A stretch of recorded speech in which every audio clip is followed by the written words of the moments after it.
Hi, it's Dr. Jennifer Neff, and I'm interested in talking a little bit about serotonin today. So every conversation that we have about depression and anxiety in the medical world usually turns to the idea of serotonin and how much is around, whether you have enough. Serotonin is one of the chemicals that helps your body feel happy and alert and aware and with good self-esteem and good kind of, I don't know, gumption or chutzpah or whatever you want to call it. But what the serotonin does when it's present is it helps potentiate your happiness. And when it is not there, then it feels very, very low energy, and it feels like irritability, or it feels like it's really easy to be anxious. And there are other things that can cause you to have all of those different emotional states, but having enough serotonin around is extremely important, and so I want to talk a little bit about that today.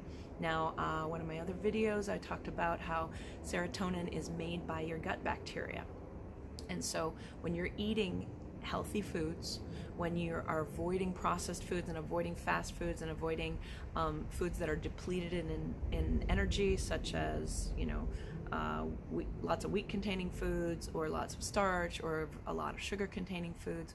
When you're eating vital, I say food-containing foods, but healthy vegetables and organic produce and happy meat and things like eggs and things like nuts, then your body has enough nutrition to make the neurotransmitters like serotonin like it should be and help you feel a lot happier. Now, when people are depleting their serotonin, like if you would go onto the internet and look at a list of things that deplete your serotonin, they would say prolonged periods of stress, they would say highly processed foods, what else would they say? Alcohol will deplete your serotonin over time, especially daily use or excessive use, even episodically. And so there's the things that decrease serotonin.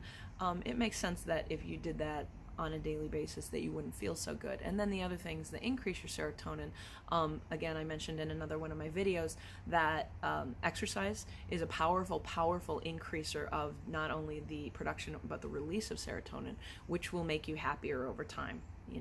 And even the rush after you get done with your workout is really fantastic too, so that gives you a little boost. Now, the way that the body works and the way that the neurons work is if you've been feeling a certain way, then you tend to feel a certain way, and if you've been thinking a certain way, then you tend to think a certain way. So the way that you think and feel when you have plenty of serotonin is really happy and engaged and present in the way that you want to feel. Now, everybody can't feel that way all the time, but if you're used to feeling that way, then sometimes it's easier to reroute yourself back to that area.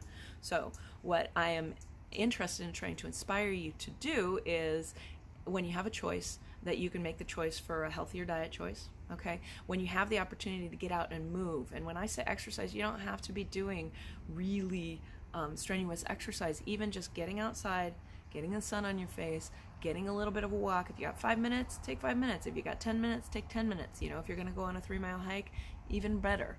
But any little bit of exercise is gonna help.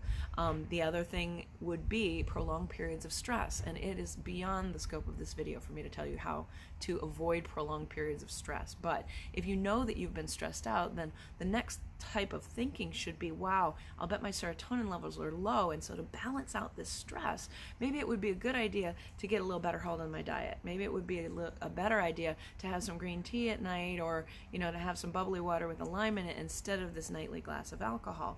Maybe it would be a better idea for me not to spend time with that stressful person who totally stresses me out. Maybe I should conserve my serotonin so that I don't get into a depression thing. And so that is kind of the way that I'd like you to route your thinking. I may have gone a little bit long, but I really appreciate you stuck with me. So until next time, bye-bye.